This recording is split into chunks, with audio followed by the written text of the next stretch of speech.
Cynthia, Tia Inès et toutes les grandes dames de l'équipe nationale du football féminin ivoirien nous donnent rendez-vous dès 15h au Nigeria où elles joueront contre l'équipe du Nigeria, bien sûr. Oui, quand il s'agit de football, on parle seulement des hommes, mais il y a aussi des femmes qui font des choses exceptionnelles. Et c'est pour cela que cette émission, nous voulons la leur dédier pour les soutenir, tout en vous invitant, amis téléspectateurs, à faire de même. Bonjour à toutes et à tous. Bienvenue à cette émission matinale de ce beau vendredi. On espère que vous serez avec nous jusqu'à 8h. À tout à l'heure.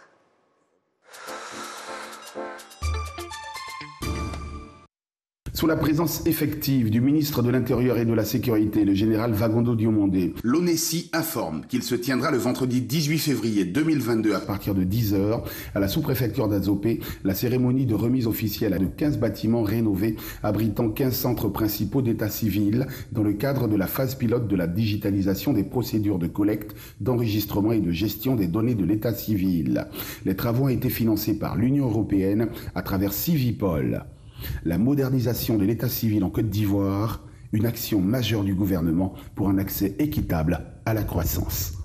Sous l'égide de Sa Majesté Nana Akwa-Boni II, reine des Baoulé, sous la présidence effective des chefs de canton, Nana Ngoran Kofi II, Nana Totoura III, Nana Kwame Kotro, Nana Kono Julien, Nana Ago Yao Barthélémy, Nana Nguessan Kwadio Jean, Nana Seoulé Aloko III, Nana Kwadio Kono II, Nana Kono Brou, Nana Kwasi Baté III, Nana Alou Yemen III, en présence de Nana Kwasi Kant II, président de l'Union des chefs traditionnels et de communautés du département de Boaké, Nana Nguessan Kwadio Bernard, président de l'association des chefs traditionnels et de communautés de Brobo, patriarche Ben Diomandé, chef de la communauté malinké de Boaké, chef Kwadio Kwasi Gustave, président de la mutuelle des chefs de la commune de Boaké, le PCA-lui à Bonouan et l'Union des chefs traditionnels et de communautés du département de Boaké organisent la première édition du Agua Festival Nana Agni le samedi 19 février 2022 à partir de 8h au stade de Konakankro, commune de Boaké. Thème: vivre ensemble et cohésion sociale, gage du développement harmonieux des localités de Boaké. Élus, cadres et populations sortons massivement pour célébrer la cohésion sociale et le vivre ensemble communautaire dans le Boaké.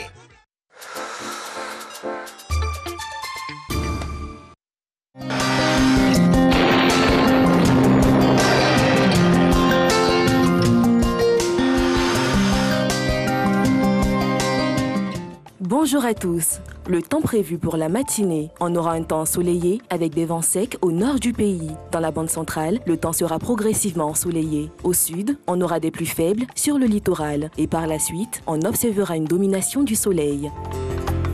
Les températures prévues pour la matinée: 22 degrés pour Abangourou, 25 degrés pour Abidjan, 24 degrés pour Adiaké, 21 degrés pour Bondoukou et Boaké, 18 degrés pour Bouna, 19 degrés pour Boundiali, 23 degrés pour Daloa, 22 degrés pour Dimbokro, 23 degrés pour Gagnoa, 18 degrés pour Guiglo, 19 degrés pour Korogo et Man, 17 degrés pour Odiéné, 24 degrés pour San Pedro, Sassandra et Soubré, 23 degrés pour Tabou, 24 degrés pour Tiasalé, 16 degrés pour Touba et 23 degrés pour Yamoussoukro.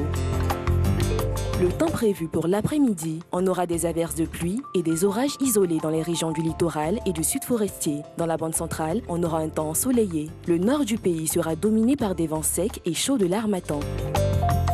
Les températures prévues pour l'après-midi: 35 degrés pour Abangourou, 32 degrés pour Abidjan, 33 degrés pour Adiaké, 36 degrés pour Bondoukou, Boaké, Bouna, Boundiali, Daloa et Dimbokro, 35 degrés pour Gagnoa et Guiglo, 36 degrés pour Korogo, 35 degrés pour Man et Odiéné, 32 degrés pour San Pedro et Sassandra, 33 degrés pour Soubré, 32 degrés pour Tabou, 33 degrés pour Tiasalé, 36 degrés pour Touba et 35 degrés pour Yamoussoukro.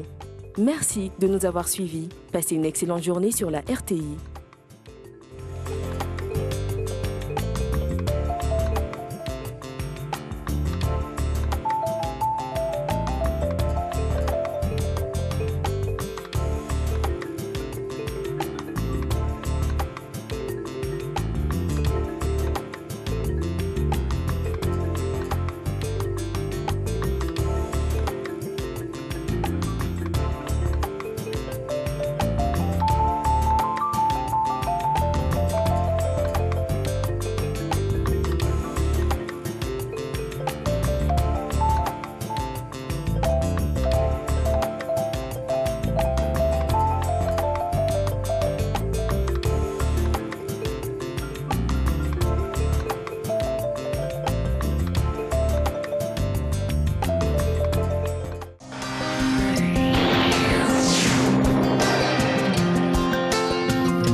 Mesdames et messieurs, bonjour et merci de regarder RTI 1. Vous êtes bien entendu au cœur de la matinale Matin Bonheur avec cette page d'information. Le président de la République, Alassane Ouattara, a pris part hier jeudi à Bruxelles aux côtés de plusieurs de ses homologues africains et européens à la cérémonie d'ouverture du 6e sommet ordinaire Union africaine-Union européenne. Ce sommet constitue une occasion unique de jeter les bases d'un partenariat renouvelé, approfondi et fructueux entre notre continent et l'Europe. Cette rencontre vise également à lancer un paquet d'investissements global gateway ambitieux de l'Union européenne en faveur du continent africain. Un projet qui permettra d'intensifier les investissements dans les infrastructures, les soins de santé et l'éducation en tenant compte des nombreux défis mondiaux et de rechercher les outils et les solutions pouvant favoriser la stabilité et la sécurité grâce à une nouvelle architecture de paix et de sécurité.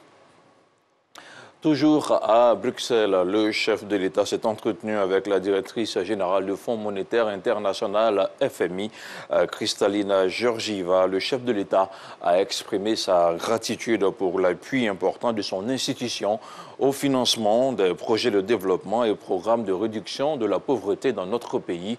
On regarde le commentaire de Viviane Aïma.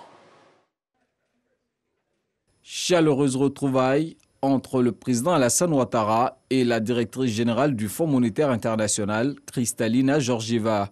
Des retrouvailles à la hauteur de la dynamique coopération qu'entretiennent la Côte d'Ivoire et le FMI sur le plan économique, coopération largement évoquée lors de cet entretien. Nous avons eu une très bonne discussion. La situation économique de Côte d'Ivoire, la situation particulièrement le et la coopération entre nous.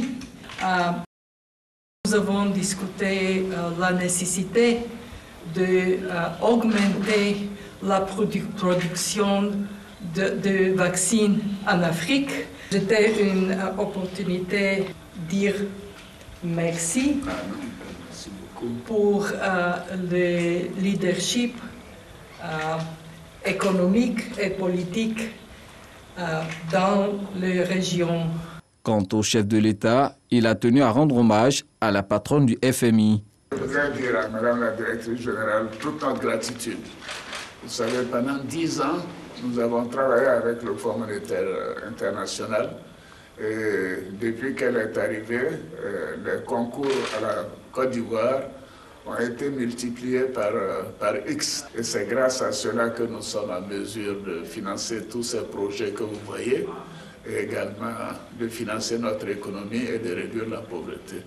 Au terme d'une mission virtuelle effectuée à Abidjan du 25 janvier au 3 février dernier, le FMI avait attesté de la résilience de l'économie ivoirienne face à la pandémie de Covid-19. C'était plutôt le récit de Mahama Traoré, profitant de sa présence en Belgique. La première dame de Côte d'Ivoire, Mme Dominique Ouattara, a visité l'hôpital universitaire des enfants Reine Fabiola de Bruxelles. L'Institut est spécialisé dans la prise en charge des soins pédiatriques de la naissance à l'adolescence. Il s'est agi pour la première dame de s'imprégner de l'expérience de cet hôpital en vue d'une future collaboration avec l'hôpital mère-enfant de Bingerville. On regarde le compte-rendu de Mahama Traoré. L'hôpital universitaire des enfants Reine Fabiola de Bruxelles existe depuis 1986 avec une capacité d'accueil de 183 lits. 40 000 patients, principalement des enfants, y sont traités chaque année. Cette vocation, similaire à celle de l'hôpital mère-enfant de Bingerville en Côte d'Ivoire, est à l'origine de la visite effectuée ce mercredi par la première dame dans cet établissement bruxellois. Une sorte d'immersion pour Dominique Ouattara afin de s'imprégner des meilleures pratiques médicales qu'expérimente cet hôpital depuis plus de 30 ans dans le traitement des pathologies liées aux enfants. On a un peu un enjeu commun, c'est celui de mettre vraiment, de donner toute la place à l'enfant, que l'enfant soit au cœur des soins qu'on lui prodigue. Et c'est un petit peu l'objet même et l'objectif d'un hôpital d'enfants. C'était une visite très enrichissante. On a pu échanger sur nos différents modèles de fonctionnement pour construire un futur partenariat. C'était très enrichissant. La fondatrice de l'hôpital Mère-Enfant de Bingerville repart enrichie de cette visite. Je viens de visiter donc l'hôpital La Reine Fabiola, qui est un hôpital spécialement destiné aux enfants. Nous avons plusieurs points communs avec l'hôpital Mère-Enfant de Bingerville et nous avons pratiquement décidé de faire une collaboration, un partenariat entre nos deux hôpitaux et j'espère que ça se fera très bientôt. L'un des axes de cette future collaboration pourrait être la pédopsychiatrie, déjà pratiquée par l'hôpital universitaire des enfants Reine Fabiola de Bruxelles. Cette discipline scientifique vise à améliorer la santé mentale des enfants et des adolescents, tout en favorisant leur bien-être et leur épanouissement au sein de la société. Voilà qui referme ce 6h30. L'info revient dans une demi-heure. Abdoulaye Koné, merci de nous avoir servi le premier flash d'information. On va le retrouver pour 2 autres rendez-vous à 7h et à 7h30. Intéressons-nous à présent aux autres différentes rubriques qui vont meubler notre conducteur aujourd'hui avec ce sommaire illustré. On a commencé avec la météo. Ensuite, Abdoulaye Koné est arrivé. Les informations jour J vont nous conduire dans un beau village aujourd'hui. Et juste après les informations jour J, on pourra vous donner les différents prix des denrées alimentaires sur nos marchés. On a l'invité actu de ce jour qui est déjà dans ce studio, qui nous rejoindra dans quelques secondes. Ce n'est pas sûr, hein, avec ce programme chargé, qu'on bouge un peu, mais si vous pouvez le faire en mode fitness chez vous, n'hésitez pas. La revue de presse sera bien sûr au programme avec Renaud Kevin Kobia. Et puis, on aura pour ce vendredi, pour la finale, la chronique sportive. C'est un jour spécial aujourd'hui dans la mesure où on a décidé de soutenir l'équipe de football féminin ivoirien qui est déjà de l'autre côté au Nigeria. Et puis tuto au Malin avec Madame Komoé pour nous aider à mettre de belles couleurs dans nos différents intérieurs. Le petit déjeuner sera aussi de la partie avec le chef Gilles Catois. Et on pourra mettre un point final à cette belle émission avec Info Express. J'espère que vous êtes confortablement installés pour noter les informations jour J.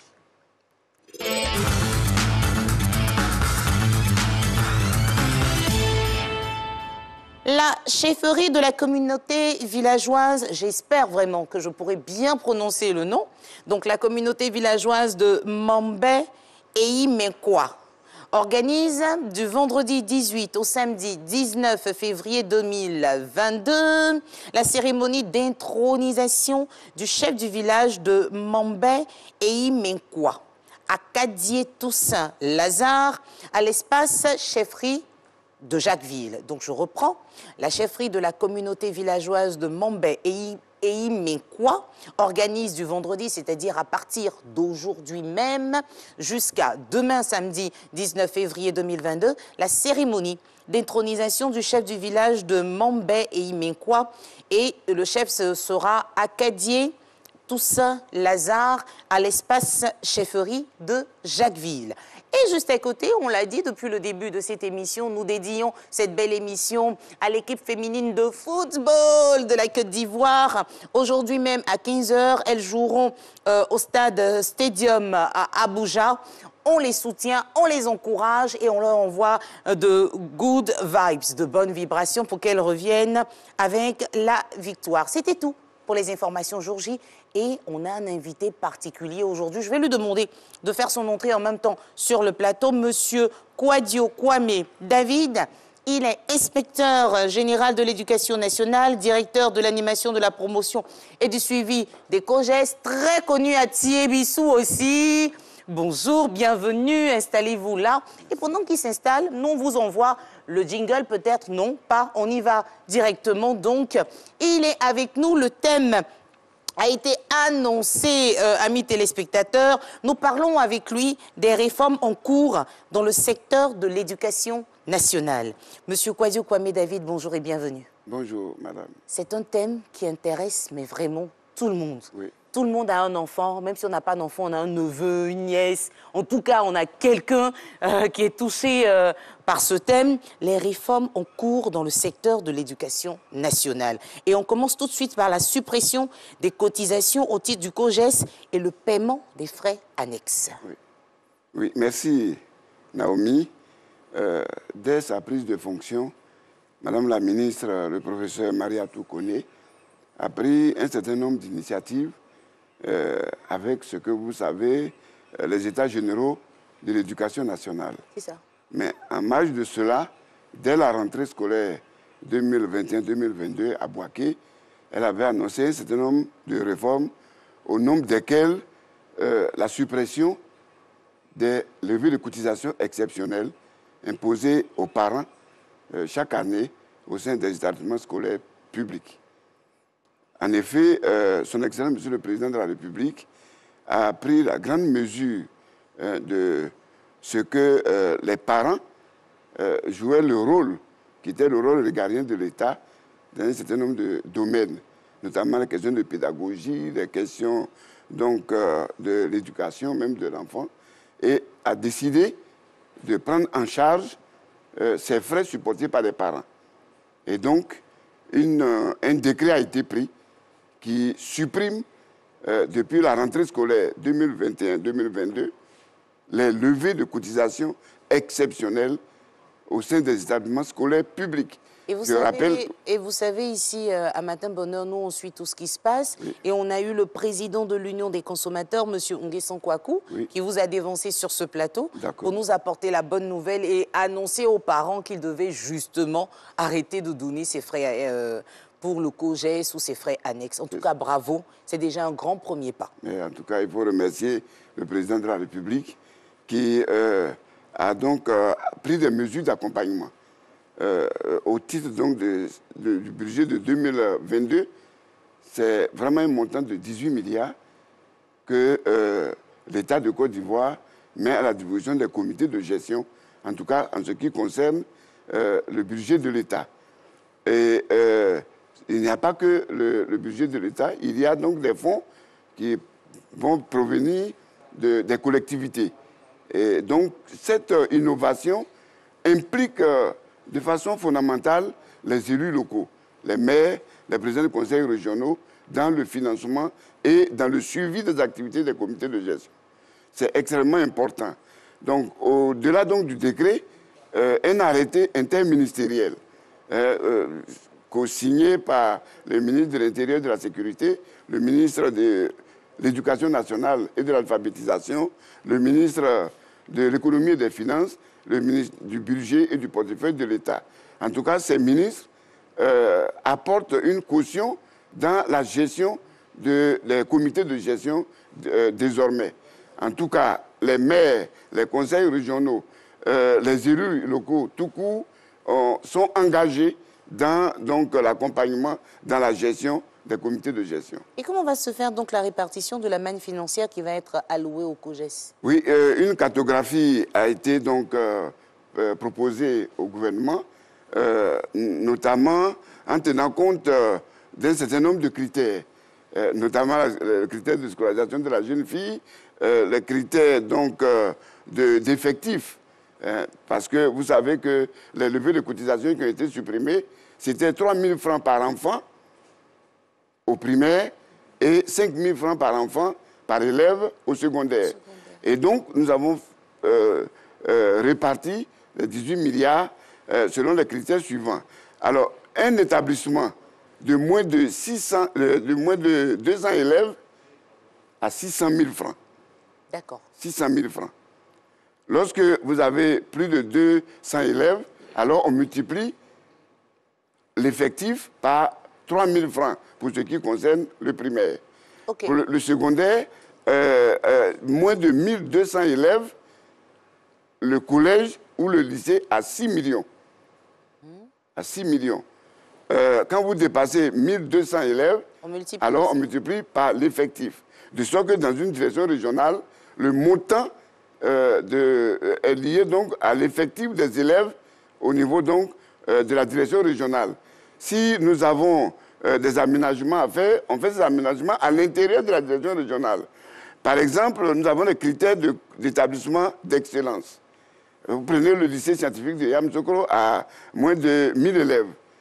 Alors, si nous donnons 6 millions à cet établissement, qui abrite 2 autres établissements en son sein, c'est lui qui est le tuteur et il a moins que les établissements qui logent là. Alors en ce moment, on a harmonisé les coûts entre ces 3 établissements, de sorte que le lycée scientifique pourrait avoir 20 millions, alors que le lycée scientifique, non, le lycée, les 2 autres établissements vont donc avoir les effectifs de façon équitable.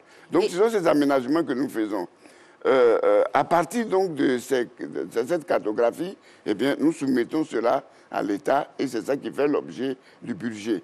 Déjà, j'annonce que vous n'allez pas partir de sitôt, même si on va marquer une pause dans quelques instants. Il faut comprendre que c'est un sujet tellement important qui intéresse tout le monde. Oui.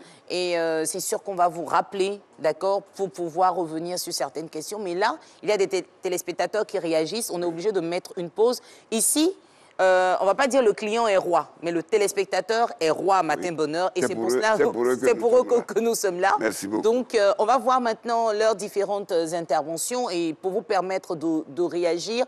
Alors, quelle est la première intervention? Ah, voilà. Ça, c'est Angémé Kwame. Merci beaucoup. Un sujet qui m'intéresse beaucoup. OK. Ange Kwame, merci de nous suivre. Ensuite, on a quelle autre réaction? Bien former les enseignants et faire souvent des visites surprises dans les établissements scolaires publics. Qu'est-ce que vous en dites? Mais, je pense qu'à cela, nous nous attelons. Les COGES ont été institués pour un meilleur fonctionnement de l'établissement. Et au sein des COGES, il y a des enseignants. Il y a donc les directeurs et les chefs d'établissement. Il y a les élèves eux-mêmes et toute la communauté éducative, les élus locaux. Donc cette préoccupation est une préoccupation majeure de la qualité de l'enseignement de l'éducation dans notre pays. Et c'est vraiment à cela, monsieur le directeur de la pédagogie et de la formation continue, vous savez que le ministère est organisé. Moi, je m'occupe de l'implication des parents et de la communauté éducative dans le fonctionnement de l'établissement. Mais nous accompagnons, c'est une direction, j'allais dire, transversale, la DPFC, la direction de la pédagogie et de la formation, qui a pour point d'ancrage la question de la qualité de l'enseignement. Et pour les visites surprises? Oui, les visites, c'est l'inspection générale de l'éducation nationale. Moi-même, je suis inspecteur général de l'éducation nationale. Je porte donc ce manteau. Je ne peux pas aller dans un établissement sans avoir un regard sur ce qui se passe en classe. Quand on dit l'inspecteur arrive, il y a des choses qui se font habituellement qui ne vont pas forcément se faire. C'est ça. Pour justement les surprendre aussi. Oui, c'est ce qui se fait. Mais je pense que, quel que soit ce que nous allons faire comme approche, surprendre ou non, si un enseignant est de qualité, quel que soit le moment, il est de qualité. S'il n'est pas de qualité, en tout cas, c'est la même chose, la sauce qu'on prépare. Et on a une autre intervention qu'on découvre maintenant grâce à Jacques Brou qui réalise cette émission. Samira Yourubei, j'espère que je prononce bien. Peut-être qu'ils changeront le nombre de points demandés lors des différents examens et concours. Eh Samira, le nombre de points demandés. Lors des différents examens et concours. Je pense que, pour l'entrée en 6e, par exemple, pour le BEPC. J'ai annoncé que les états généraux de l'éducation ont cours. C'est ça. Et l'approche inclusive qui invite les parents, les communautés à intervenir au niveau local. Et nous sommes en train de faire la synthèse. Et je pense que les orientations de notre ministère viendraient donc de ces états généraux. Et je pense que le nombre de points, on n'échange pas comme ça.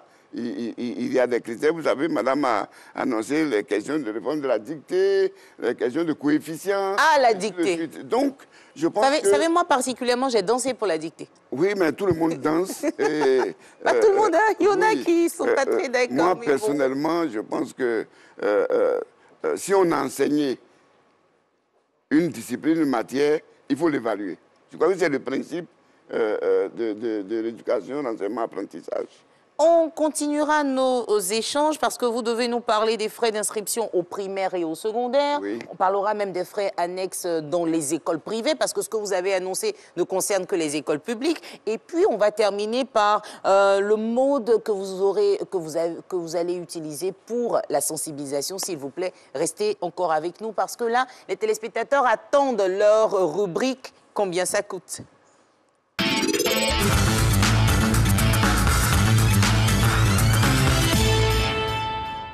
combien ça coûte? Aujourd'hui, nous parlons de poivrons, carottes, ignames, graines, gingembre, papaye, aubergine. Et on commence tout de suite par le poivron qui coûte 700 francs CFA le kilogramme.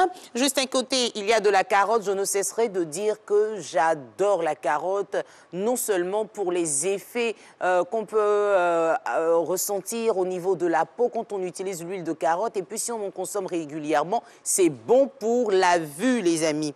Igname ponant, 700 francs CFA le kilogramme pour un bon foutou.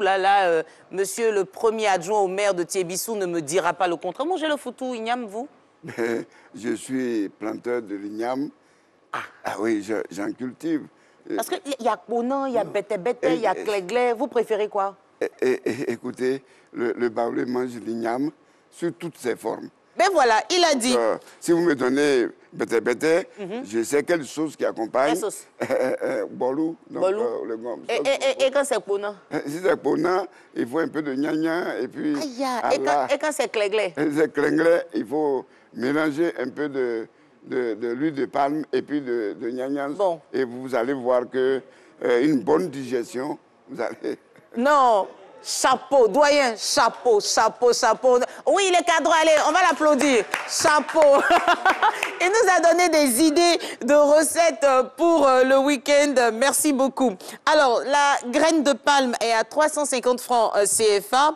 Le gingembre à 350 francs aussi CFA. Et puis, par ces temps qui courent, on vous recommande de prendre un peu de jus de gingembre, d'assaisonner vos sauces même, de la viande, tout ça avec le gingembre, c'est bon. La papaye à 350 francs CFA. L'aubergine violette à 400 francs CFA. C'était tout pour la rubrique « Combien ça coûte ?» Retrouvons Renaud Kevin Kobia pour la revue de presse.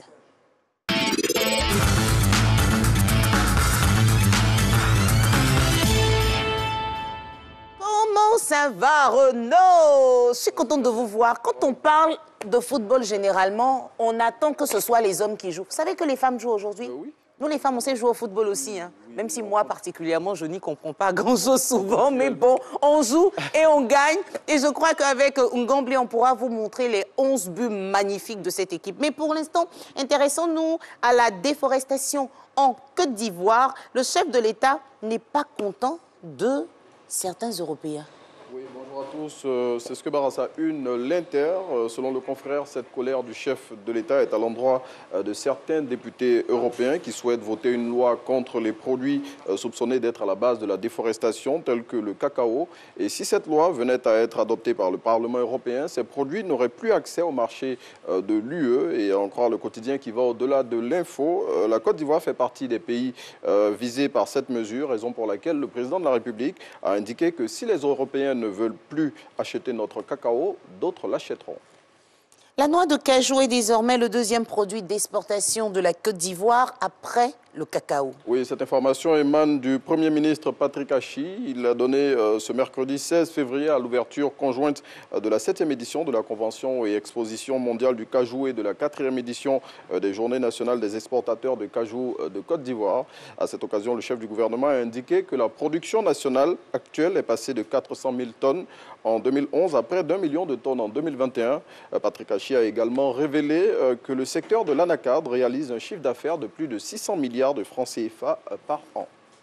Candidature du RHDP à la présidentielle 2025. Le président de la République mise sur 6 cadres du parti. Oui, c'est ce que lance à sa une Le Jour Plus. Le confrère, dans le papier qu'il consacre à ce sujet, s'appuie sur les propos tenus par le chef de l'État ivoirien lors de l'entretien qu'il a accordé ce mercredi aux médias français France 24 et RFI.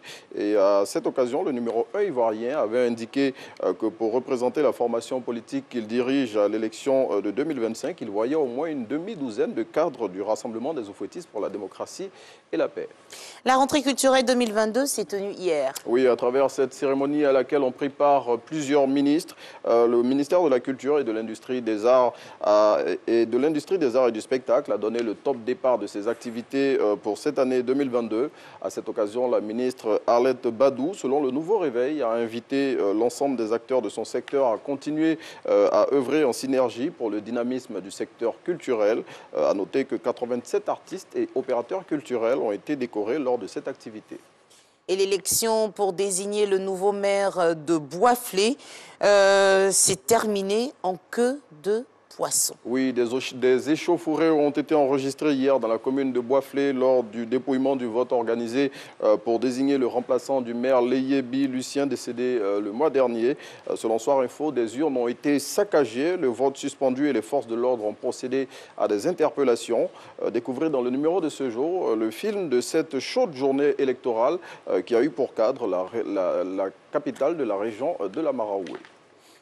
Des populations de plusieurs quartiers de la commune de Yopougon sont menacées de déguerpissement. Oui, ces populations, ce sont notamment celles des quartiers Mamifete, Niangon Continu 1 et 2 ou encore Port-Boué 2. Selon l'Inter, elles se trouvent sur les emprises de la voie V28 qui doit relier le 4e pont à la voie menant à Dabou et à l'autoroute du Nord. Les travaux de cette route doivent démarrer bientôt et ces populations ont un délai de 30 jours pour quitter les lieux. Et face à cette situation, le confrère indique qu'elle sollicite l'aide du chef de l'État. Et terminons avec le phénomène des enlèvements d'enfants. La police nationale donne des conseils aux populations. Oui, face à cette pratique qui atteint des proportions inquiétantes depuis quelques mois, la police nationale invite les populations à mettre certains protocoles en place pour le recrutement des gardes d'enfants communément appelés nounous ou encore le personnel de maison.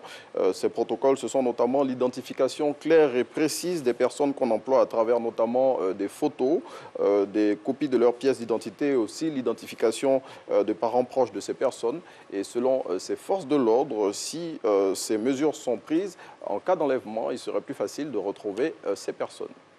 Merci Renaud. On se retrouve dans quelques instants pour Matin Express. Info continue. L'info continue. Il nous balade dans ces modes d'information. Retenez que c'est l'information, c'est juste ça. Voilà, et chaque jour à la revue de presse, il pourra nous dire ce qu'il nous réserve pour la fin. Donc on a Info continue dans quelques instants. Merci Renaud Kobia. Il est l'inspecteur général de l'éducation nationale, directeur de l'animation, de la promotion et du suivi des COGES. Avec lui, bien sûr, on parle des réformes en cours dans le secteur de l'éducation nationale. Et on arrive maintenant aux frais d'inscription au primaire et au secondaire. Oui, merci Naomi. Au nombre des réformes, il y a donc l'arrêté ministériel qui non seulement consacre la suppression des COGES, mais donne les modalités d'inscription dans le système éducatif ivoirien. Vous savez qu'il y a les frais d'inscription. Les frais d'inscription au secondaire, c'est connu. Dans le primaire, il n'y a pas de frais d'inscription. Seulement, l'arrêté précise que les parents doivent payer 300 francs à l'école pour la carte, l'édition de la carte d'identité. Et 300 francs CFA. 300 francs CFA. Juste pour la carte. Juste pour la carte. On revient pour la suite dans quelques instants, parce qu'ici, à Matin Bonheur, vous savez quoi? À 7 h, on est obligé de marquer une pause pour retrouver Abdoulaye Koné, parce que c'est l'heure du deuxième flash d'information. À tout de suite.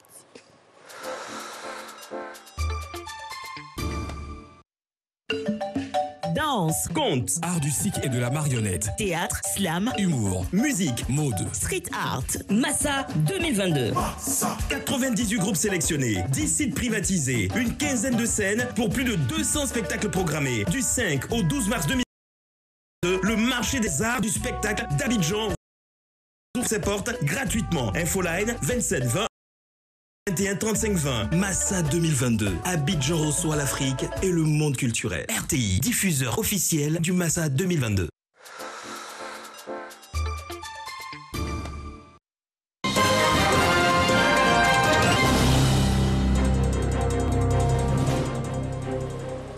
Bonjour à tous, il est 7 h et vous suivez Matin Bonheur. La France et ses alliés vont quitter le Mali. Il s'agit d'un retrait coordonné de leurs forces militaires présentes dans le pays dans le cadre de la lutte contre le terrorisme. Il est bon de rappeler que les tensions politiques de ces dernières semaines entre Paris et Bamako ont abouti à cette décision.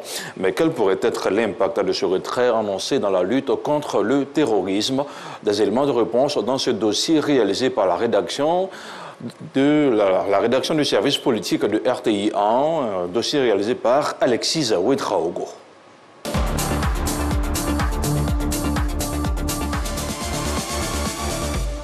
Bien, mesdames et messieurs les ministres, L'annonce est tombée ce lundi à Paris. La France et ses partenaires engagés dans des missions de lutte contre le terrorisme, à savoir les États participants à la Task Force Takuba, ont pris la décision de retirer leur présence militaire au Mali. Dans la foulée, le chef de la politique étrangère de l'Union européenne dit s'interroger sur l'avenir des missions de formation qu'il conduisait au Mali après ce retrait militaire français. J'ai envoyé une mission au Mali afin de vérifier avec les autorités maliennes sous quelles conditions et sous quelles garanties nous pourrions envisager la possibilité de garder ou de ne pas garder notre travail de mission de formation. La réponse viendra dans les prochains jours. Des temps d'incertitude que partage aussi l'Allemagne.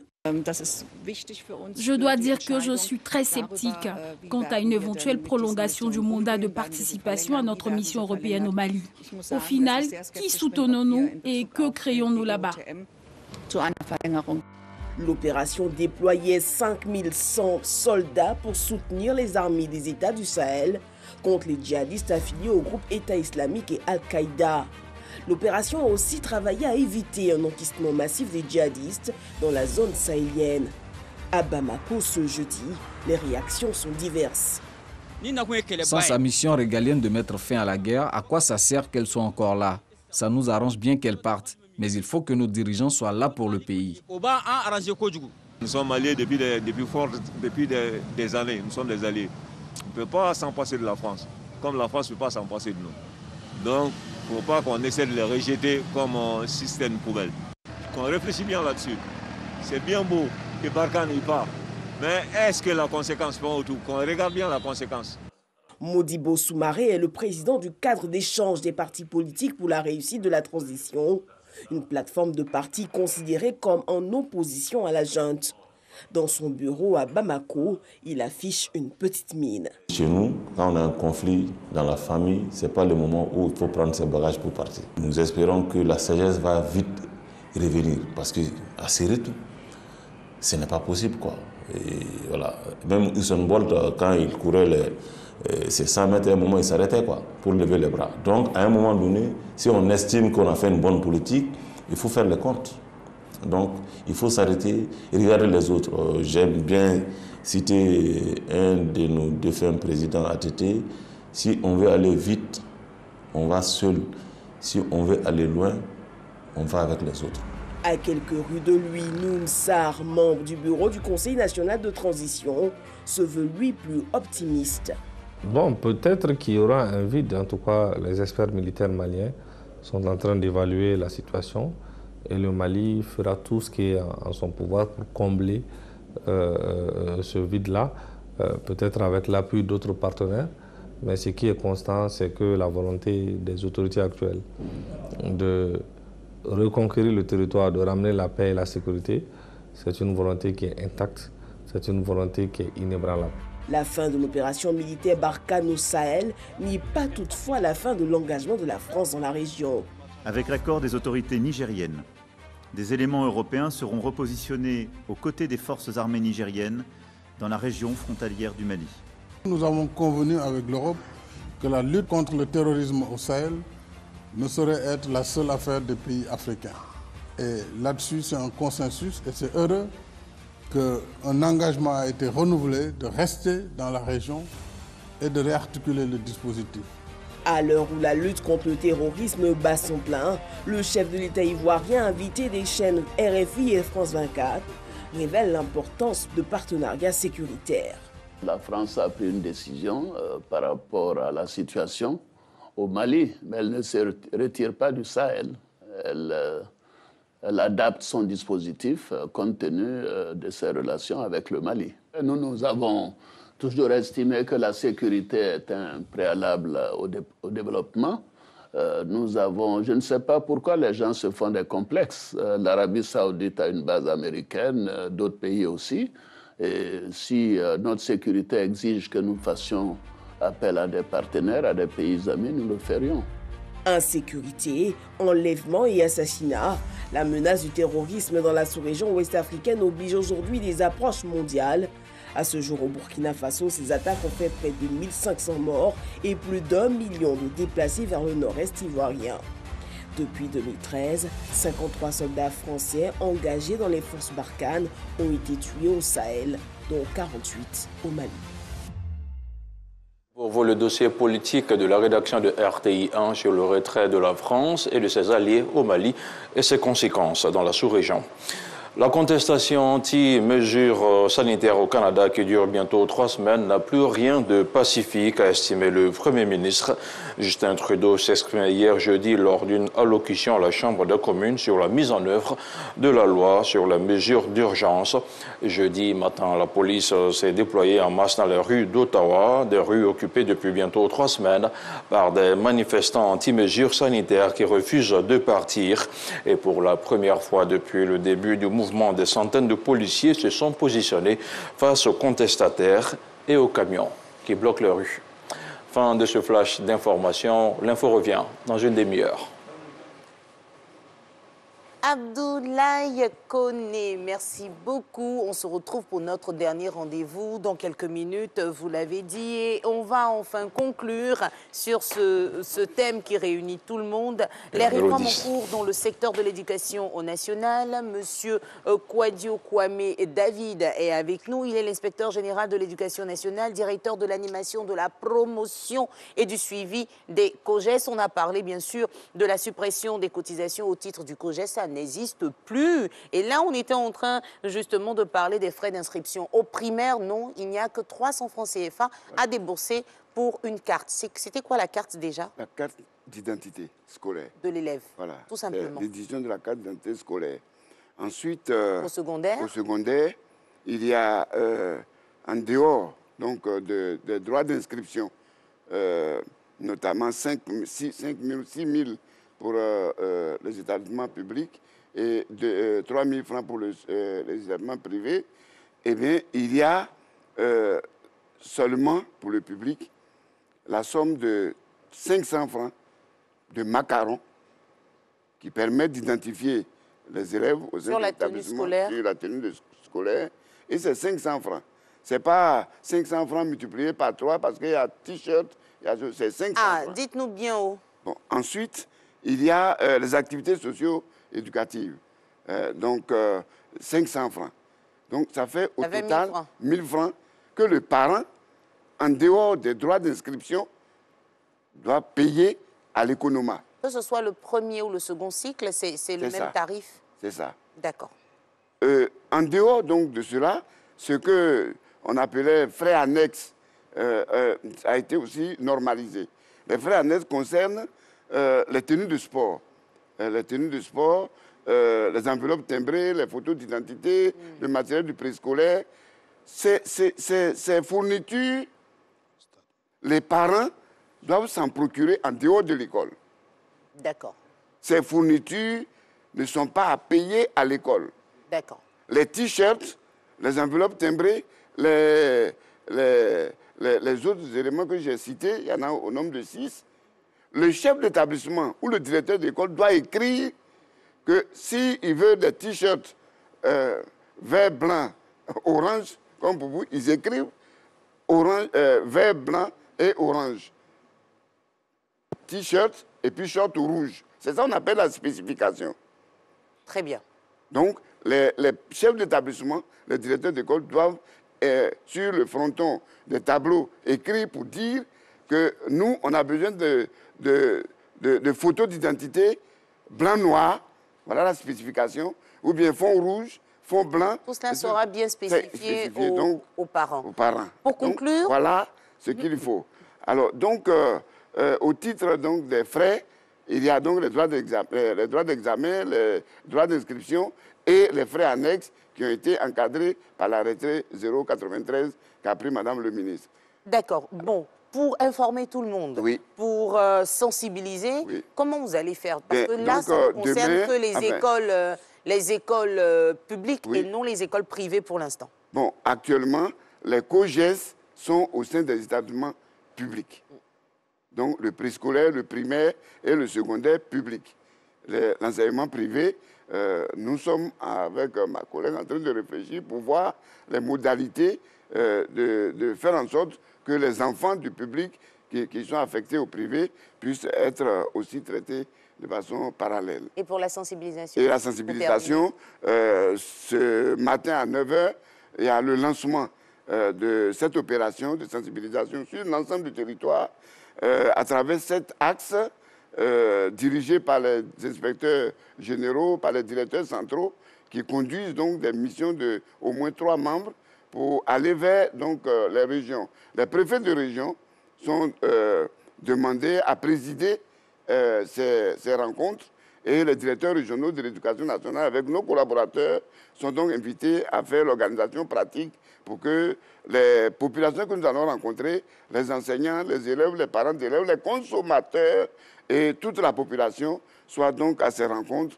d'échange où nous allons expliquer article après article les dispositions nouvelles pour que, au sein de nos établissements, il n'y ait pas plusieurs sons de cloche. Merci beaucoup, M. Kwayo Kwame David, inspecteur général de l'Éducation nationale, directeur de l'animation, de la promotion et du suivi des COGES, d'être passé pour nous annoncer cette bonne nouvelle. Moi, j'ai déjà mon ballon. Vous aimez le football? Hein, Doyen, vous aimez le football? Je vis de football. Il vit de football. Est-ce que vous savez que les femmes jouent aujourd'hui? Oui, en tout cas, je prie le Seigneur qu'elle remporte cette rencontre. Voilà. Ben, nous, on adore aussi le football. En plus, ce sont des femmes qui jouent aujourd'hui au Nigeria. On pourra en parler comme il se doit avec Mr. Ngomble dans la rubrique sport.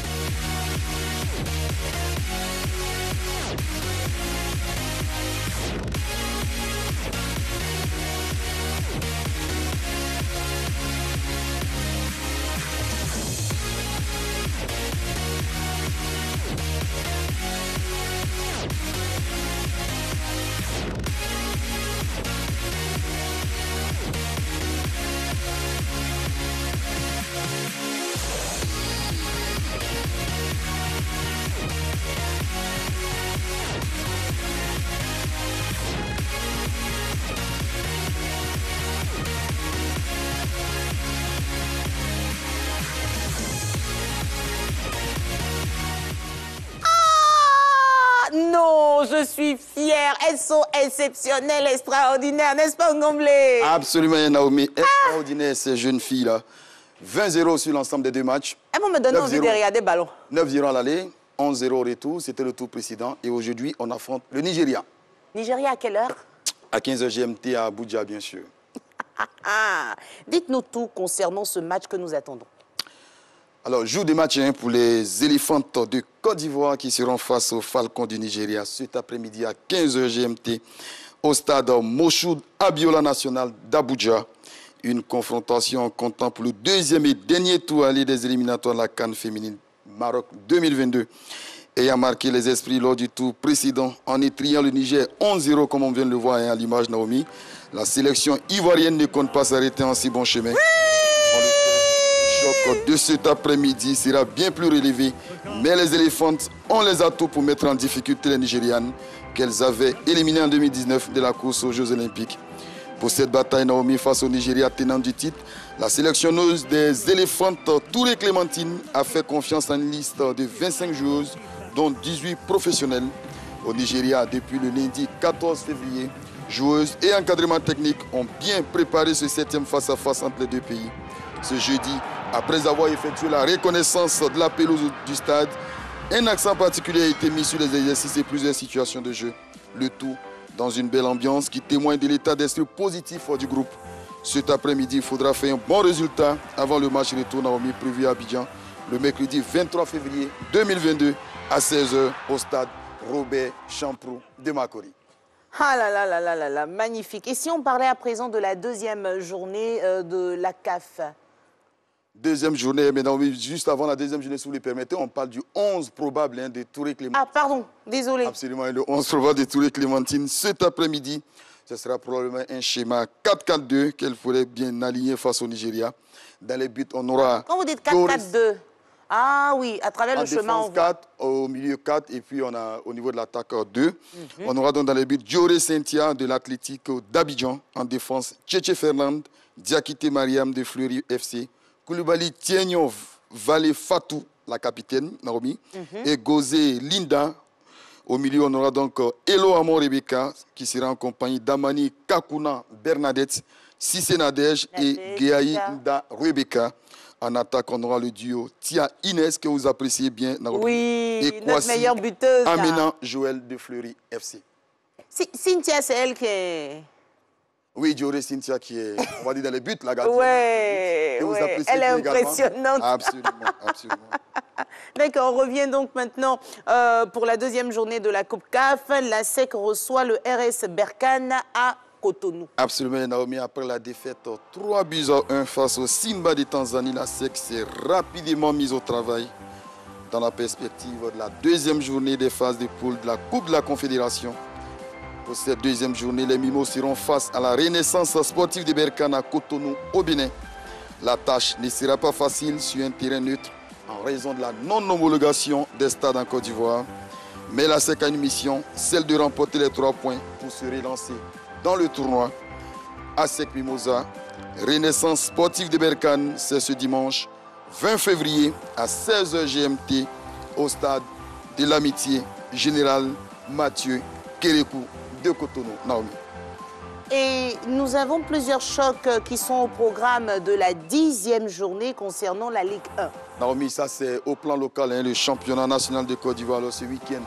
On jouera pour le compte de la 10e journée de la Ligue 1 à suivre les chocs Sporting Club de Gagnoa, FC San Pedro au stade Biakaboda de Gagnoa.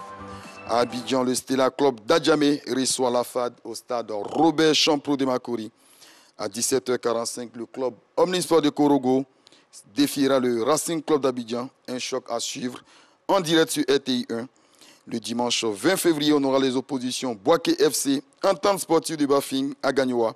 Sol FC reçoit Lissa Sandra au stade Robert Champrou de Makori. Un choc à suivre également à 15h30 sur RTI 1. La SOA sera face à l'Azida Bengourou. L'opposition USC Bassam. ASEC Mimosa est reportée au 14 mars 2022. Naomi. Abengourou accueillera le championnat senior 2022. On parle de Maracana. Maracana, Naomi, effectivement, c'est la ville d'Abengourou qui abritera les phases finales du championnat senior 2022. L'information a été officialisée par le président de la Fédération ivoirienne de Maracana et discipline associée, Bleu Loin Charlemagne, en visite à Abengourou. Le premier responsable du Maracana ivoirien en a profité pour honorer certains pionniers du Maracana, tout en encourageant les Maracaniers du Grand Est à promouvoir davantage les valeurs véhiculées par cette discipline Made in Côte d'Ivoire. Le championnat senior réunit chaque année, Naomi, les meilleures équipes issues des différentes régions du pays. Rendez-vous est donc pris les 4 et 5 juin 2022 dans la cité de l'Indénié du Ablin pour les phases finales du championnat senior, dont Solidarité Maracana Club de Yopougon est tenant du titre. Naomi. Merci beaucoup, Ngomblé. C'était la chronique sport, mais quand même, venez. Non, soutien, on dit quoi, les éléphantes, non? Les éléphantes. Éléphantes, battez-vous là-bas. Non, là-bas. Tiens au but. Titi. Mais aïe, comment toi tu portes maillot et soulier? C'est quelle chaussure qui parle sur le plateau matin? Non, mais regarde la chaussure, est-ce qu'il peut... Pardonnez, zoomez. Ça, il faut justifier. Regardez. Qui zoome sur la chaussure? Regardez. Ah, chouchou. Naomi. Ah, chouchou. Qu'est-ce que vous souhaitez pour les éléphants? Combien de... Il faut... Déjà, on les avait tenus en échec en 2019, 1-1. C'est nous qui avons barré donc, le chemin. Très bien. Et, on va dire, elles n'ont pas pu se qualifier donc, pour les Jeux Olympiques. On espère qu'on ferait un bon résultat aujourd'hui. Donc, il ne faut pas perdre, même si c'est un nul. Comme on reçoit les femmes, là aussi, vous voulez calculer? Oui, mais Naomi, parce que nous affrontons, on va dire, une équipe qui est très forte, qui est très forte. Ouais. Ça sera la 14e édition cette année. En ce qui concerne, on va dire, la CAN féminine. Elles ont remporté déjà 10 fois. C'est énorme. On joue quand même contre la tenante du titre. Donc, un bon résultat sera... Pourquoi pas de faire un match nul et puis ici valider donc le ticket qualificatif pour Maroc 2022. Super. La compétition se tiendra, Naomi, au Maroc. Je suis sûre que vous vous demandez qu'est-ce que j'ai en main. Regardez, appréciez avec moi. Qui trouve? Qui saura me dire? C'est une palette de couleurs. On parlera de déco intérieure avec Madame Komoé qui vient de s'installer. C'est Tuto Mala.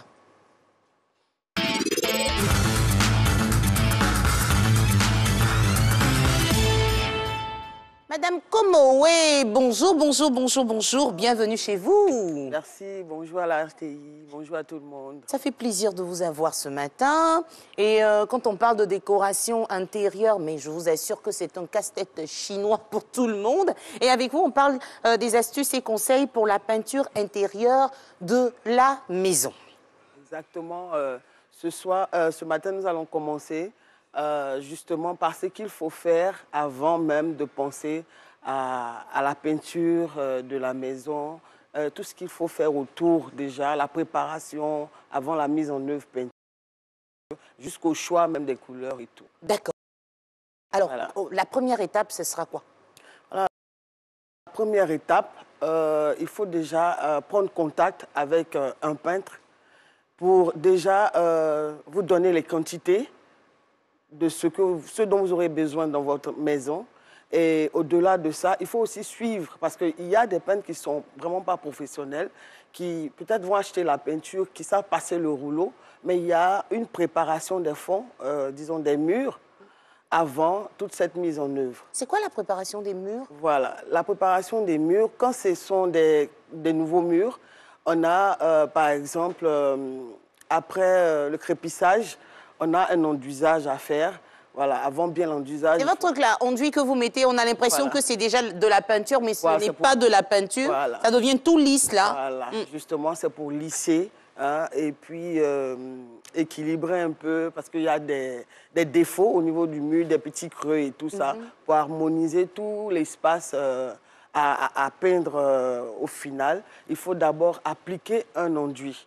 Voilà. Et du coup, pour les anciens fonds, les murs qui ont déjà reçu de la peinture, voilà, il faut procéder à des grattages et poussetages avant de remettre encore un autre enduit. Ah, on ne met pas de la couleur par-dessus? Non, non. Il faut gratter, il faut enlever la première couche déjà? Voilà. D'accord. Donc, il faut veiller à tous ces contours-là avant même de choisir aussi sa couleur.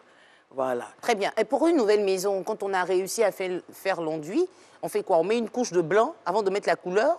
Voilà. Justement, ce que vous appelez blanc n'est pas c'est perceptible au blanc. Nous sommes des amateurs, hein, donc... Oui, oui, exactement, mais ce n'est pas forcément la peinture blanche à mettre. Par abus, les peintres, et par des soucis économiques, les peintres suggèrent aux clients de mettre une peinture blanche, alors que cette couche, ce n'est pas seulement pour apercevoir du blanc, mais c'est pour un traitement qui vient déjà avant la peinture finale.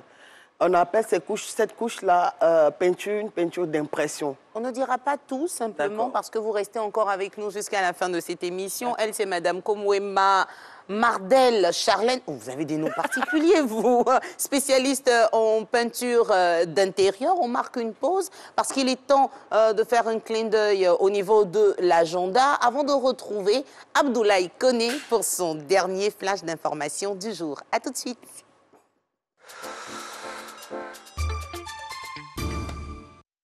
Sous le parrainage de M. Pierre Demba, ministre de la Santé, de l'Hygiène publique et de la couverture maladie universelle, la présidence du gouverneur du district 9101, Christopher Forster, la présence effective du passe vice-président du Rotary International, Yinka Babalola, le Rotary Club Abidjan Horizon et son club filleul, le Rotaract Club Horizon, en partenariat avec la Bézi, Côte d'Ivoire, organise un gala de bienfaisance et de remise de chartes au profit des services des maladies infectieuses et tropicales et de chirurgie maxillofaciale du CHU de Trècheville. Vendredi 18 février à partir de 19h au Latry Event de Plateau. Parce que chaque geste compte. Mobilisons-nous tous.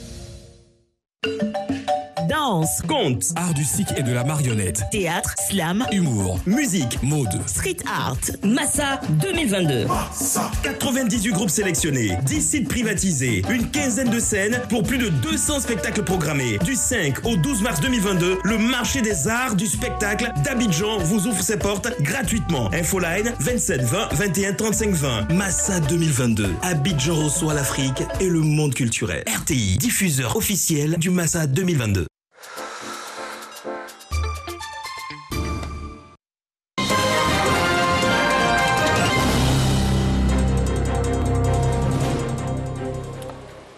Bonjour à tous, il est 7h30 et vous suivez le dernier virage de l'info dans Matin Bonheur. Ouverture à Abidjan de la Convention mondiale du cajou. Le top départ de la 7e édition a été donné par le Premier ministre. Patrick Kachi a salué la vitalité de la filière cajou, une filière qui s'affirme comme un socle majeur de l'économie du pays. On regarde ce reportage signé Abou Sanogo. Cette 7e rencontre mondiale du cajou se tient conjointement avec la 4e édition des Journées nationales des exportateurs de la cajou de Côte d'Ivoire. Ouverte en présence du Premier ministre Patrick Kachi, ces rencontres vont durer 3 jours, permettre aux décideurs publics et privés, aux partenaires, aux producteurs et aux sachants de porter la réflexion sur des problématiques de la filière anacarde en Côte d'Ivoire et dans le monde autour du thème. Soutenir la croissance du secteur de la noix de cajou en Afrique grâce à la transformation de la production et à l'exportation de la noix de la cajou. Ces 2 dernières années, à l'instar de la tendance négative de l'économie mondiale, la filière cajou ivoirien a connu des avancées notables, faisant de notre cher pays un acteur incontournable de cette culture stratégique. Preuve que les réformes entreprises par votre gouvernement et l'indéfectible soutien apporté personnellement par le chef de l'État, le président de la République, son Excellence Alassane Ouattara, ont porté fruit.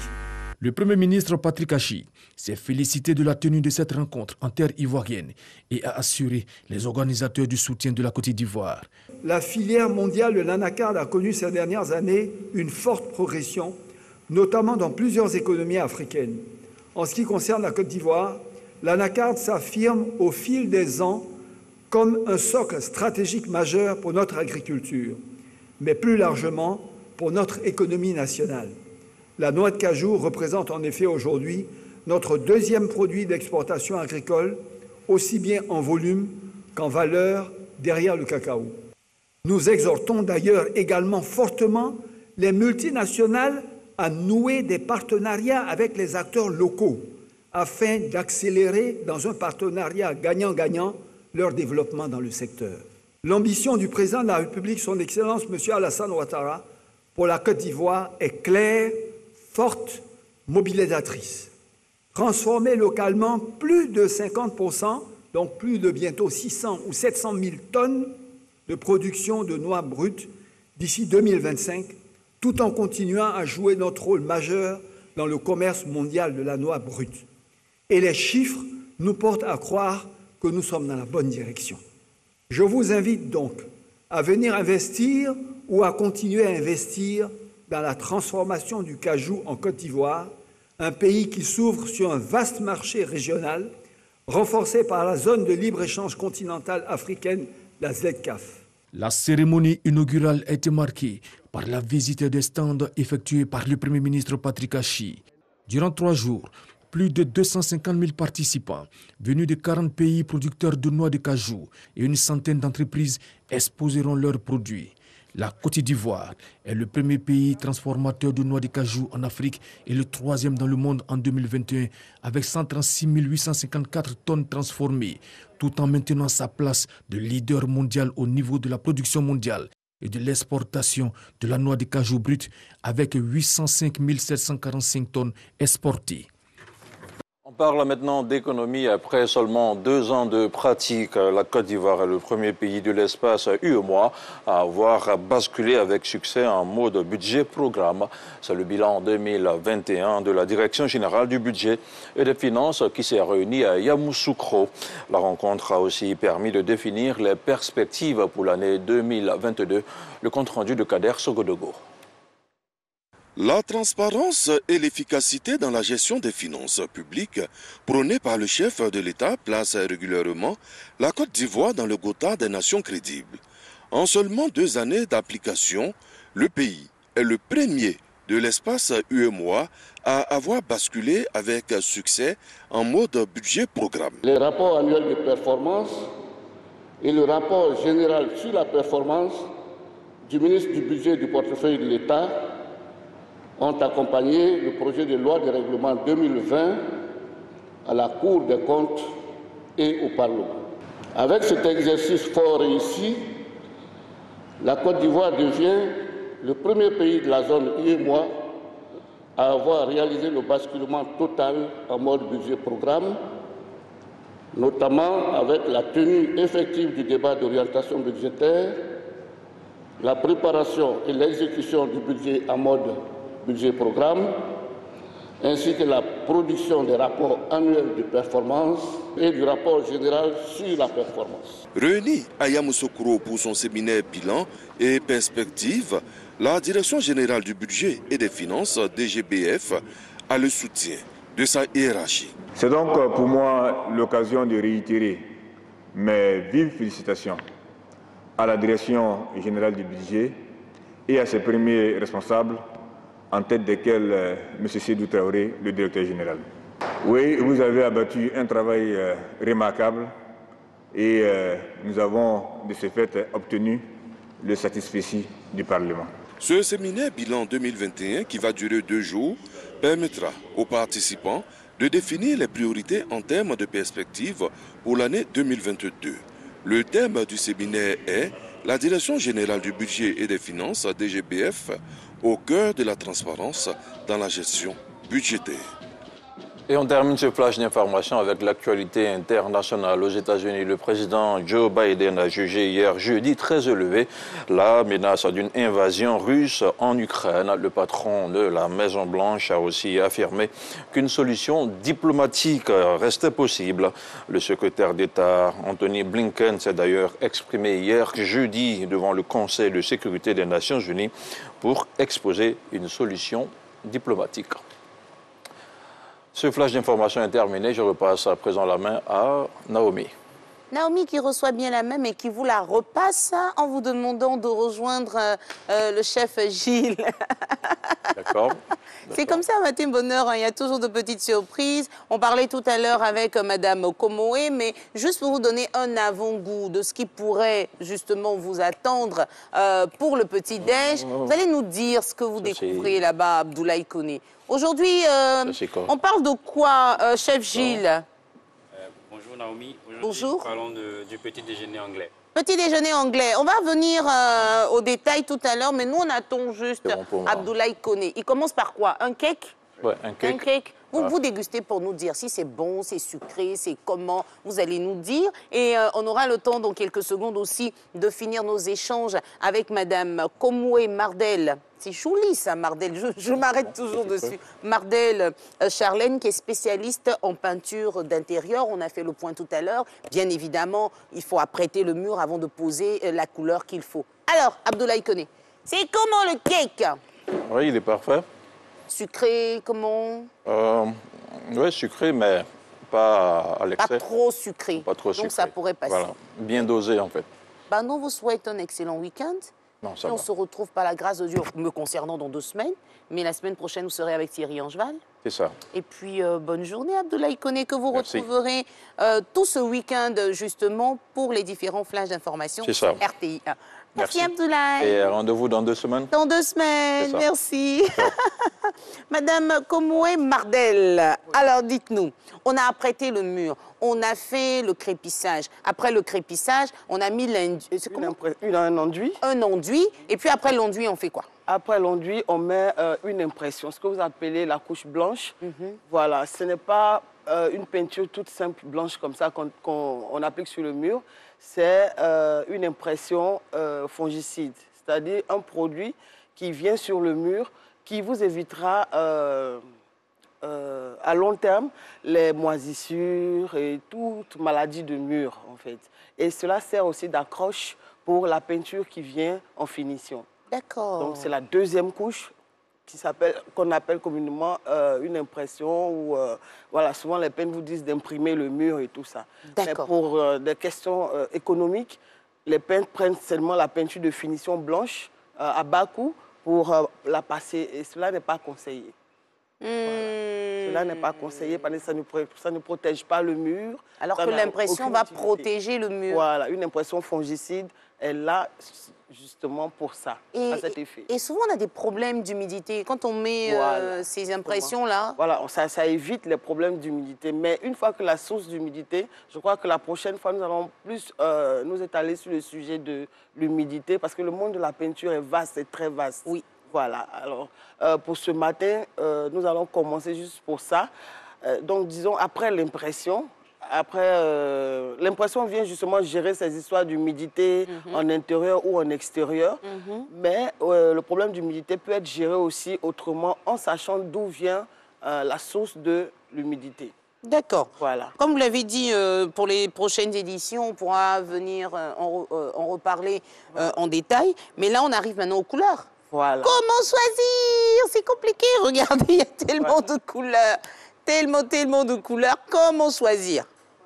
Voilà. Alors, pour la couleur, on a souvent des personnes qui se réfèrent aux peintres et tout ça pour choisir leurs couleurs. Nous disons que les goûts et les couleurs sont personnels, sont des choses très, très personnelles. Bon, c'est personnel, mais quand même, un salon jaune. On pourrait vous aider, on pourrait vous accompagner au choix de votre peinture en sachant un peu ce que vous allez faire dans la pièce à peindre. Voilà, il y a cela aussi, soit une couleur chaude ne peut pas convenir à une chambre pour dormir, voilà, une chambre.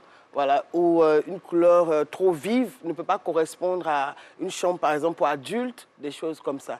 Donc, il y a un conseil. Ce n'est pas le peintre généralement qui conseille la peinture aux clients. C'est qui? Il y a les maisons, les maisons de distribution, il y a les architectes d'intérieur, il y a aussi des architectes, il y a des spécialistes pour cela. Voilà, ou si, bien sûr, le peintre a un peu plus de goût ou a déjà, avec l'expérience, fait de belles choses par ricochet, on pourrait se rabattre dessus. Mais généralement, l'idée du choix part du client ou par un spécialiste dans nos maisons de vente de peinture. Voilà. Ça ne coûte pas cher avoir des professionnels comme vous? Non, ça ne coûte pas cher et c'est gratuit pour l'accompagnement au niveau du choix des couleurs et tout ça. Vous vous rendez là où vous achetez la peinture, vous demandez à quelqu'un de vous aider par rapport à votre choix. Mais après, est-ce que celui qui vend, il est vraiment professionnel? Oui, ils sont formés pour ça, justement. Pour vous aider à choisir? Voilà, justement. Moi, ayant fait 13 ans dans une maison de peinture ici en Côte d'Ivoire, avant de venir, je ne savais rien à la peinture du tout. Mais au fil des ans, au fil des formations, au fil de tout ce que nous avons vu autour, voilà, on peut confortablement dire à quelqu'un, suggérer une couleur ou un produit à un client par rapport à ses besoins. Mais au-delà de la couleur, il y a aussi la qualité. Il y a ce que vous appelez de la peinture à eau, de la peinture à huile. Oui. Ce sont les deux là seulement que je connais. Il y a autre chose? Il y a beaucoup. Il y a plusieurs types de peinture. Voilà, on a de l'acrylique, qui est généralement la peinture à eau que vous appelez la peinture à eau. On a la peinture glycéro, qui est la peinture à huile, généralement utilisée pour tout ce qui est ferreux et bois.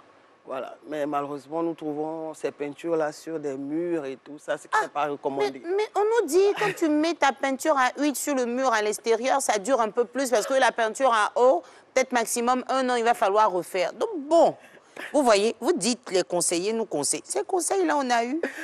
Mais aujourd'hui, nous avons une technologie très avancée au niveau des fabricants de peinture. Ça change aussi. Voilà. Et ces choses-là ne sont plus recommandées aujourd'hui parce que les fabricants ont plusieurs gammes et plusieurs types de peinture selon les types de travaux que vous voulez réaliser. Alors, comme je disais tout à l'heure, la peinture à huile est recommandée pour tout le matériel ferreux et boisé. Voilà. Il y a des peintures durables aussi, 10 ans, qui peuvent passer 10 ans sur vos murs. Cela dépend des gammes de peinture au niveau des vendeurs.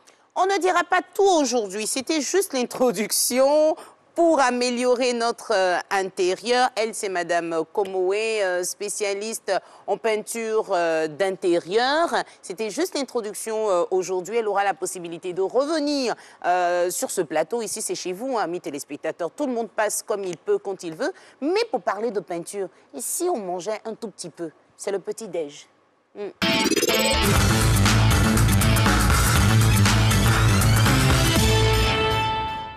Parle de nourriture, moi je commence à danser. Qui n'aime pas manger, chef? Comment ça va ce matin? Alors, qu'est-ce que vous nous proposez ce matin? Bon voilà, aujourd'hui nous vous proposons le petit déjeuner anglais. Le monsieur là aime nous faire voyager. Il est constitué de quoi? Bon, le petit déjeuner anglais, il est constitué d'une assiette de pain grillé au guacamole, accompagné de jambon de dinde. Parce que le guacamole, quand on vous rate ça, ça ressemble à autre chose, hein? Ouais. D'accord, OK.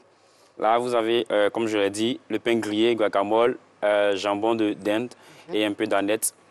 Là, vous avez une salade de thon et d'haricots rouges. Et je crois qu'il y a des haricots verts aussi dedans. Ouais. Haricots rouges, haricots verts, sous forme de macédoine. Un peu de maïs aussi, oui, je crois. Oui. D'accord. Avec des œufs durs. Généralement, il y a plusieurs variétés de petits déjeuners anglais. D'accord. Vous avez parfois une assiette composée de saucisses, de faux plats ou même de pancakes. D'accord. Voilà. Ici, là, vous avez une assiette de pain britannique, de cake et de pain au lait. Très bien. Maintenant, déjà, est-ce que vous avez une astuce pour nous aider à réussir le guacamole? Parce que quand je regarde l'assiette, je pense que c'est ce qui est un peu plus compliqué. Oui. Le guacamole, généralement, il est composé de légumes coupés en dés qu'on assaisonne légèrement avec juste une purée d'avocat. Généralement, certaines personnes préfèrent le guacamole épicé. D'autres, par contre, le préfèrent léger. Donc, il est très facile à reproduire chez soi. Oui, mais bon, la purée d'avocat, purée, on écrase juste ou bien on met des choses dedans? Pas forcément une purée à 100%. Vous pouvez peut-être émietter les avocats. Ça dépend de vous. Parce que là, ce n'est pas vraiment une purée forte. Hein. Ouais. Vous avez émietté. Voilà, là, j'ai juste émietté l'avocat. Oui. Donc, au moins, ça passe tout simplement. Maintenant, quand on nous invite à ce genre de table, on commence par quoi? Généralement, l'assiette, elle est déjà composée. C'est une assiette pour 2-3 personnes. Et donc, ça passe avec le pain? Avec le pain britannique, ou soit, généralement, il y a d'autres qui préfèrent l'accompagner avec le pain au lait. Donc, on commence déjà par le pain et l'assiette bien garnie, avant de mettre maintenant par-dessus les cakes et le pain au lait. Très bien. Moi, aujourd'hui, je vais m'abstenir. Pourquoi? Parce que les gens ont l'impression que je ne dis pas souvent la vérité. Tout ce qu'elles goûtent là, c'est bon. Pourtant, c'est vrai. Et je vais avoir des témoins sur ce plateau ici aujourd'hui. Alors, Madame Komoé, voilà, vous venez. Ngomble, on soutient les éléphantes, vous venez. Alors, est-ce qu'on peut servir nos différents invités? Installez-vous, Madame. Aujourd'hui, vous serez voisins des classes. Installez-vous ici. Non, Madame là, Monsieur là. Voilà. Installez-vous. Et pendant que le service se fait de l'autre côté, dans la cuisine, la salle à manger, j'ai envie de dire, de la matinale, il est bon pour nous de revenir sur ces informations au jour J. Concernant les informations au jour J, nous en avons deux pour vous aujourd'hui. La chefferie de la communauté villageoise de Mambé et Imenkwa organise du vendredi, c'est-à-dire à partir d'aujourd'hui même jusqu'à demain samedi, la cérémonie d'intronisation du chef du village Mambé et Imenkwa. Il se nomme Akadié Toussaint Lazare. Il sera donc intronisé lors de cette cérémonie qui va durer 2 jours aujourd'hui et demain à l'espace chefferie de Jacquesville. Et juste après, on prend l'avion, on se retrouve direct au Nigeria pour soutenir les éléphantes de Côte d'Ivoire. Elles sont magnifiques, ces dames. Alors, c'est la CAN 2022 féminin à 15h au Nigeria. Ça sera au stade national, c'est National Stadium Abuja. Et puis, à la réalisation, s'il vous plaît, montez le son, revoyons ces gestes magistraux de nos éléphantes. Aïe!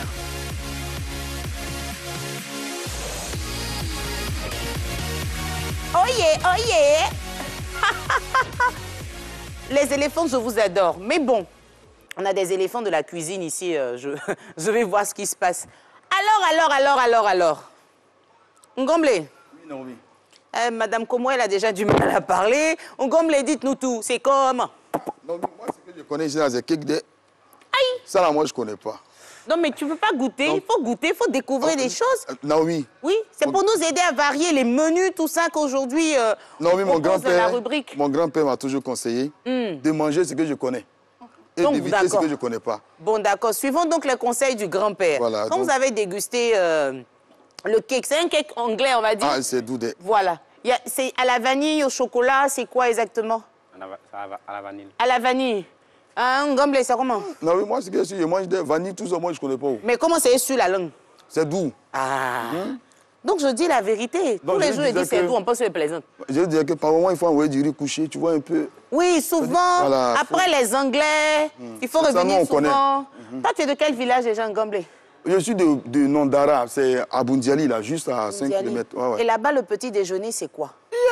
Oh, ben, là-bas, matin, c'est du riz couché. Avec? C'est-à-dire la sauce choro, tu connais ça? Sauce choro, voilà. C'est doux. Hein. Ah, c'est doux, hein. C'est doux. Mais en même temps, attention, amis téléspectateurs, il a dit, docteur Envo, sur ce plateau, attention à ne pas manger le riz le soir. Pourquoi? Ça contient trop de sucre et ce n'est pas bon pour notre santé. Il y a eu tellement de réactions sur les réseaux sociaux, sur nos différentes pages, juste simplement pour vous dire, amis téléspectateurs, qu'il va revenir sur le plateau pour nous dire si on ne mange pas le riz le soir, on mange quoi? Voilà. Surtout que souvent, ça ne va pas hein, financièrement en parlant. Madame Komoé, quant à vous, vous avez laissé le cake de côté et vous avez pris le guacamole. Comment vous l'avez trouvé? En tout cas, il est parfait. Il est parfait, un goût assez raffiné et pas salé. Justement, j'aime ça, c'est bien. C'était bien. Ah, les femmes, voilà. Un goût raffiné. Pas trop salé. Et puis, vous avez goûté les haricots, là, la salade d'haricots au thon? Oui, un peu. Oui, un peu. Il n'y a pas pause hein, dans pour toi. Là. On parle lui. Non, mais il n'y a pas pause. Mais ce que je remarque de loin, c'est que le cake, là, il n'est pas gras. Il n'est pas gras. Mais tout ça, c'est gros français. Gras, tout ça, là. On ne sent pas de l'huile. Il y a des gens, quand ils font les cakes, chef, on sent que c'est gras. Il y a de l'huile qui transparaît. C'est quoi le secret pour que ce soit comme ça? Bon, par contre, il y a d'autres, par exemple, qui font un mix d'huile et de beurre. D'accord. Donc, quand tu utilises seulement que le beurre, après la cuisson, le beurre, il disparaît. Super. Alors, moi, je vais demander à madame de faire quelque chose pour nous.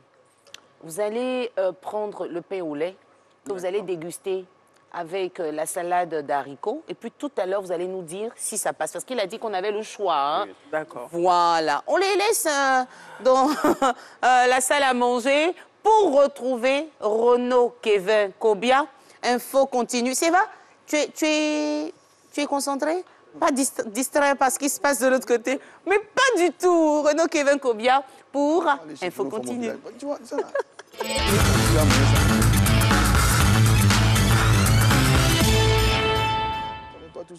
Voilà, merci de nous retrouver pour l'info continue. On ouvre en Europe où la tempête Eunice a provoqué un lourd bilan sur le continent et où au Royaume-Uni, c'est l'alerte rouge. Les tempêtes qui se sont abattues sur le continent européen ces jours-ci ont fait de lourds dégâts et l'une d'elles traverse actuellement l'Atlantique. 3 personnes ont été tuées en Pologne. Le trafic a été perturbé en Allemagne, aux Pays-Bas et en République tchèque. Et l'Office météorologique britannique a émis une rare alerte météo rouge pour la tempête Eunice qui est attendue ce vendredi au Royaume-Uni. On continue de parler de cette tempête, mais en France cette fois, où elle provoque depuis ce vendredi matin de fortes vagues autour de la Bretagne, vagues qui atteignent pour certaines jusqu'à 4 mètres de hauteur. Dans le nord-ouest du pays, le vent est susceptible de perturber les activités humaines de façon significative et des dégâts importants sont à attendre selon Météo France, qui maintient 5 départements en alerte orange vent. Intempéries au Brésil, le bilan s'alourdit à Petrópolis. Ce sont au moins 104 personnes qui ont perdu la vie dans cette ville touristique située près de Rio de Janeiro suite à des précipitations jamais vues depuis près d'un siècle dans le pays et qui ont provoqué un glissement de terrain impressionnant et meurtrier. Et suite à ce drame, la mairie de Petrópolis a décrété l'état de calamité et un deuil de 3 jours. L'Afrique du Sud va accueillir les tigres du Bengale abandonnés il y a 15 ans par un cirque itinérant. Ces tigres du Bengale vont être emmenés dans une réserve d'Afrique du Sud. Depuis 2007, les félins vivaient dans un wagon de 75 mètres carrés à San Luis, c'est en Argentine. Selon l'organisation Four Paws, connue pour le sauvetage d'animaux sauvages et qui organise le transfert de ces félins dans la réserve sud-africaine, seulement près de 4000 tigres vivent encore à l'état sauvage à travers le monde, l'espèce étant l'une des plus braconnées de la planète. Voilà Naomi, c'est ici qu'on s'arrête pour l'info continue. Et je sais qu'avec ce petit sourire, il est en train de nous dire, mais ça ne peut pas s'arrêter véritablement. On sait Renaud, rejoignez l'équipe. Bon, comme vous insistez. Voilà, comme j'insiste. Et pendant qu'il les rejoint, Est-ce que j'ai insisté? Franchement. D'accord, allez-y. Allez-y. Servez-vous et puis vous allez nous faire le point tout à l'heure. On veut vous dire merci, amis téléspectateurs. Vous êtes toujours, mais toujours nombreux à nous suivre et vous animez cette rubrique pour nous, appel WhatsApp. Voici nos amis qui nous parlent aujourd'hui.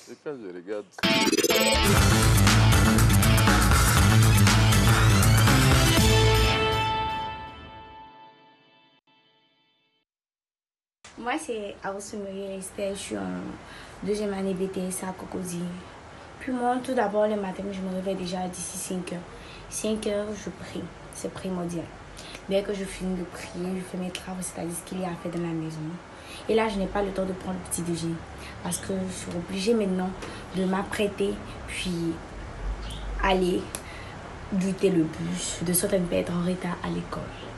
Et là, c'est comme ça que débute toutes mes journées. Coucou, moi c'est Maxime Michel Mala. Alors, je suis fier de ce que vous faites. Je suis calé devant mon écran depuis matin et j'ai suivi Matin Bonheur, l'émission du bonheur, l'émission qui apporte la bonne humeur. Alors, je suis content et je prie que Dieu vous donne toujours la force de continuer puisque vous faites plaisir à la nation ivoirienne, vous faites de bonnes choses et nous sommes fiers de vous. Merci, merci, merci.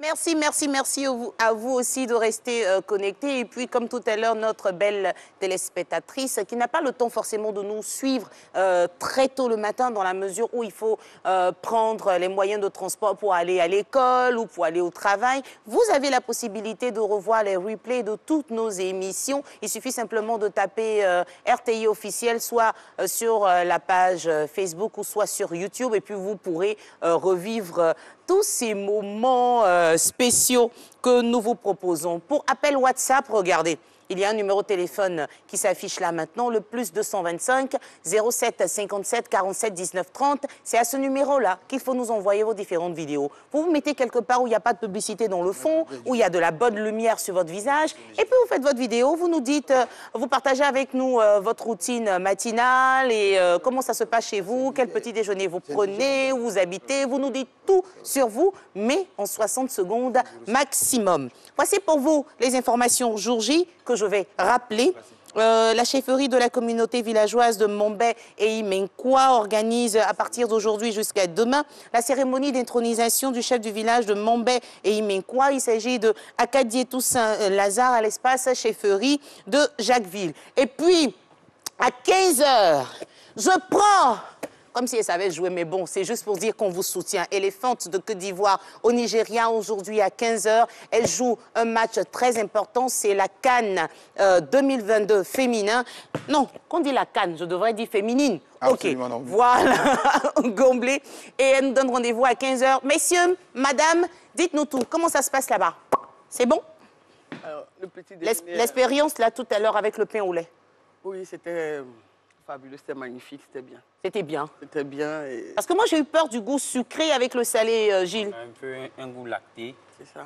Oh, goût lacté, d'accord, parce que c'est du pain au lait, en fait. C'est conseillé, c'est pas difficile après pour la digestion?